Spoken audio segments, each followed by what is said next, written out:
નમસ્કાર દર્શક મિત્રો, હું છું બાબા સૈયદ. જાગૃતિનું જંગ એ જ વિજાપુરની ખબરમાં આપનું સ્વાગત છે.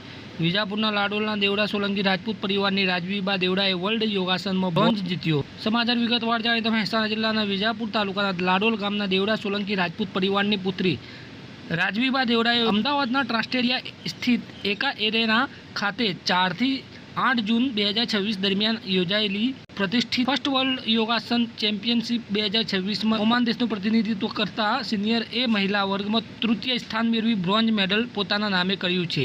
કેન્દ્રીય યુવા કાર્યક્રમ અને ખેલ મંત્રાલય તથા સ્પોર્ટ્સ ઓથોરિટી ઓફ ઇન્ડિયા દ્વારા આયોજિત આ પ્રથમ વિશ્વ સ્તરીય સ્પર્ધામાં વિશ્વના આશરે 60 દેશોના ઉત્કૃષ્ટ ખેલાડીઓ વચ્ચે રાજવીબાએ શાનદાર પ્રદર્શન કરીને ઓમાન તરફથી આ કેટેગરીમાં મેડલ મેળવનારી પ્રથમ ખેલાડી તરીકે ઇતિહાસ રચ્યો છે. આ અસાધારણ સિદ્ધિ રાજવીબાની અવિરત મહેનત, વર્ષોના સમર્પણ અને દ્રઢ સંકલ્પનું ઉત્તમ પરિણામ છે. વૈશ્વિક મંચ પર one breath, one stage, one વર્લ્ડના મંત્ર સાથે દેવડા સોલંકી રાજપૂત દીકરીએ આ પ્રકારે ઇતિહાસ રચવો એ આપણી સંસ્કૃતિ, યોગ, વિદ્યા મોટું સન્માન છે, એમ પરિવારજનોએ જણાવ્યું હતું. આ વિશિષ્ટ અને યાદગાર સફળતા બદલ સમગ્ર વિજાપુર તાલુકાના લાડોલ પંથકના સ્નેહીજનો તરફથી રાજવીબાને હાર્દિક અભિનંદન પાઠવવામાં આવી રહ્યા છે.